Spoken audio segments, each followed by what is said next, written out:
শবে কদর পাওয়ার সহজ উপায় কি? শবে কদরের নামাজ ও দোয়া আছে কিনা?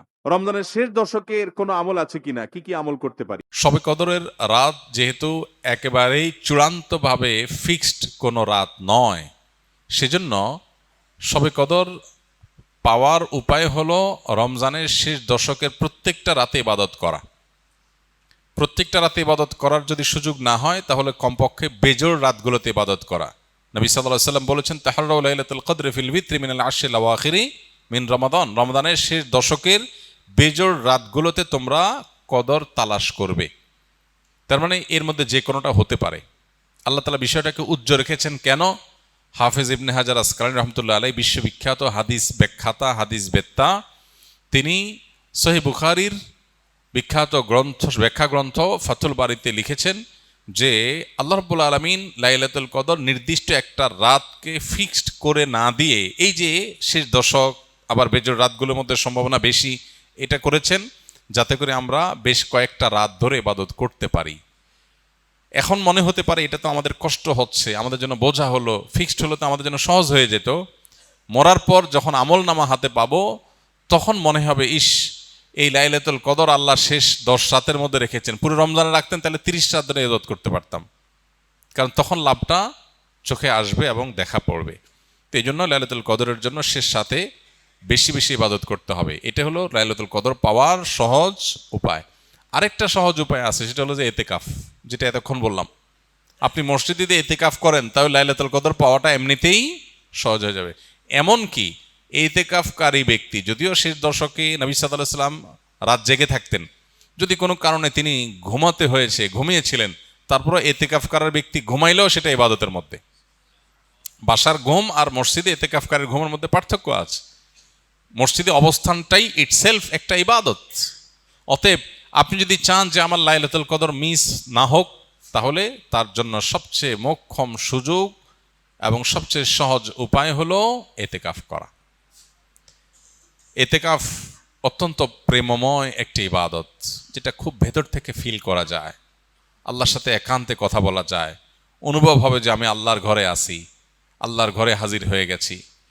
সবাই বের হয়ে যাচ্ছে, আমি বের হচ্ছি না, কারণ আমি আল্লাহর ঘরের বন্দী, নিজেকে বন্দী করে ফেলেছি। অন্যরকম এক ফিল আসবে ইনশাআল্লাহ বিসমিল্লাহ। অনেকেই শবে কদর সম্পর্কে জানতে চায় কোন রাতে নামাজ আদায় করব, কি নিয়মে নামাজ পড়ব ও কি দোয়া করব। এটা আমরা এই যে এতক্ষণ বললাম, আশা করি যেটা উত্তর হয়ে গেছে। শবে কদরের নামাজ ও দোয়া আছে কিনা? শবে কদরের অন্যতম আমল হলো রাতে দাঁড়িয়ে ইবাদত করা, নামাজ পড়া।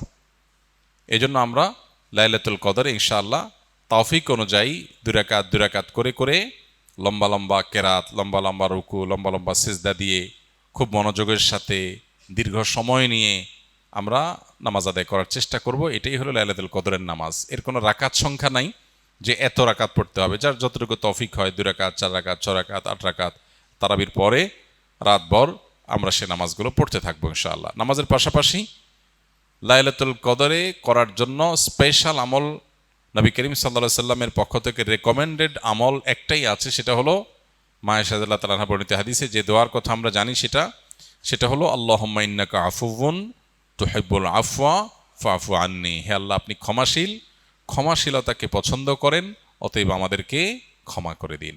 এই দোয়া বেশি বেশি করে করা। এর বাইরে আমরা জিকির, আজকার, তাসবিহ, কোরআন তেলাওয়াত, দোয়া, রোনাজারি, এগুলোর মাধ্যমে পুরো রাত অতিবাহিত করার চেষ্টা করব ইনশাআল্লাহ। নামাজের ক্ষেত্রে বিশেষ কোনো নামাজ নাই যে লাইলাতুল কদরের এরকম এত রাকাত নামাজ, প্রথম রাকাতে অমুক সূরা এতবার, তমুক সূরা এতবার, এরকম কোনো বিশেষ নিয়ম নাই। বরং অন্য যে কোনো নামাজের মতো যে কোনো সূরা দিয়ে আমরা নামাজগুলো পড়তে পারি। শবে কদরের কোনো আমল আছে কিনা? শবে কদরের আমল আছে ভাই। শবে কদরের সব ধরনের ইবাদতই করার চেষ্টা করতে হবে সাধ্য অনুযায়ী, যেগুলো করা সম্ভব হয়। বিশেষ করে কোরআন তেলাওয়াত করা, 2 রাকাত করে লম্বা কেরাত, লম্বা রুকু সিজদা দিয়ে যতটুকু পারেন নফল নামাজ পড়বেন। বিশেষ পদ্ধতির নামাজ, শবে কদরের নামাজ এত রাকাত, অমুক সূরা এতবার, প্রথম রাকাতে, দ্বিতীয় রাকাতে এতবার, এগুলো মন গড়া, এগুলোর কোনো ভিত্তি কোরআন হাদিসে নাই। তবে 2 রাকাত করে যত লম্বা রুকু দিয়ে সিজদা দিয়ে অনেক সময় নিয়ে 2 রাকাত নামাজ 5, 7, 10 মিনিট ধরে, যত বেশি সময় ধরে পারেন লম্বা কেরাত রুকুতে নামাজ পড়বেন। এক, তেলাওয়াত বেশি বেশি করবেন, যত সুন্দর করে সম্ভব তেলাওয়াত শুনবেন, শোনাশুনি করবেন, কোরআনকে সময় দিবেন, কোরআন স্টাডি করবেন এই রাতে।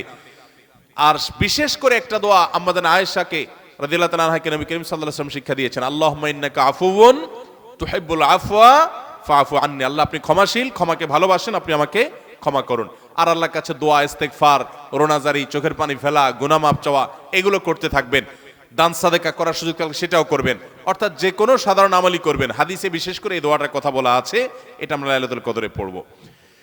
শবে কদরের নামাজের নিয়ম কি, কত রাকাত পড়তে হবে একটু জানাবেন। শবে কদরের নামাজের নিয়ম কি, একটু আগে আমরা বলেছি যে শবে কদরের নামাজের আলাদা কোনো নিয়ম নাই। অন্য যে কোনো সময় যে আমরা নফল নামাজ পড়ি, ঠিক একই পদ্ধতিতে আমরা শবে কদরে পড়বো, লাইলাতুল কদরেও পড়বো। আমরা বিশেষ করে অনেকে মনে করি লাইলাতুল কদরের প্রথম রাকাতে অমুক সূরা এতবার পড়তে হয়, সূরা ফাতিহার পর দ্বিতীয় রাকাতে তমুক সূরা ততবার পড়তে হয়। এগুলো সবগুলো মানুষের নিজেদের বানানো। কোরআন বা হাদিস এরকম কোনো ফরম্যাট শবে কদরের জন্য আলাদা ঠিক করে দেয় নাই। ওইটাকে আমরা আবশ্যক বানালে বরং সেটা বেদাত হতে হবে, বেদাত হতে পারে। আমরা দুই রাকাত করে যত লম্বা সময় পারি, যে কোনো সূরা দিয়ে পারি, আমরা বেশি বেশি করে নামাজ পড়বো শবে কদরে ইনশাআল্লাহ তাআলা। রমজানের শেষ দশকের কোনো আমল আছে কিনা, কি কি আমল করতে পারি? রমজানের শেষ দশক হলো আমলের সবচেয়ে গুরুত্বপূর্ণ দশক। ভাইরা আমার, নবী করিম সাল্লাল্লাহু আলাইহি সাল্লাম সম্পর্কে আম্মাজান আয়েশা বলেছেন, কানা ইয়াজিতাহিদু ফীহি মা লা ইয়াজিতাহিদু ফী গায়রি। রমজানের শেষ 10 দিনে আসলে নবী সাল্লাল্লাহু আলাইহি সাল্লাম ইবাদতের জন্য এত চেষ্টা করতেন, এত মেহনত করতেন, এত সাধনা করতেন, তার জীবনে অন্য কোন সময় ইবাদতের জন্য এত সাধনা করতেন না, শেষ 10 দিন ইবাদতের জন্য যেরকম সাধনা করতেন।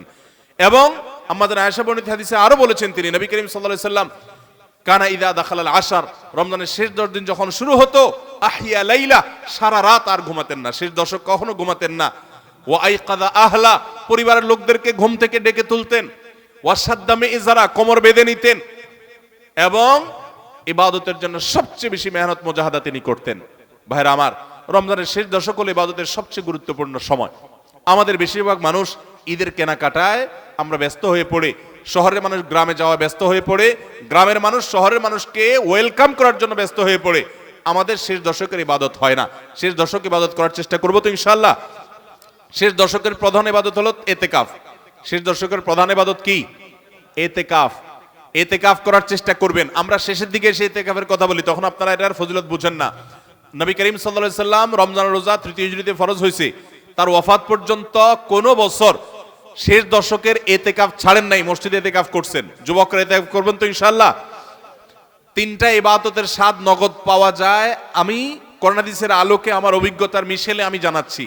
এর মধ্যে একটা হলো, লম্বা সময় নিয়ে যদি সেজদা দিতে পারেন, বিশেষ করে তাহাজ্জুদে, তো দেখবেন এটার স্বাদ আপনি অনুভব করবেন। আর দ্বিতীয়টা হলো এতেকাফ।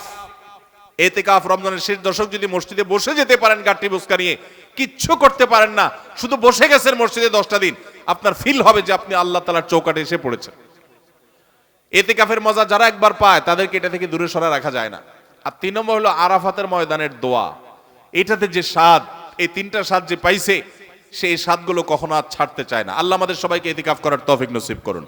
রমজানের শেষ দশকে ইতিকাফ করবেন, বেজর রাতগুলোতে বেশি বেশি ইবাদত করবেন, অন্য রাতগুলোতে ইবাদত বন্দি বেশি বেশি করবেন, কোরআন তেলাওয়াত বেশি বেশি করবেন, কারণ এই দশকে লাইলাতুল কদরে কোরআন নাজিল হয়েছে।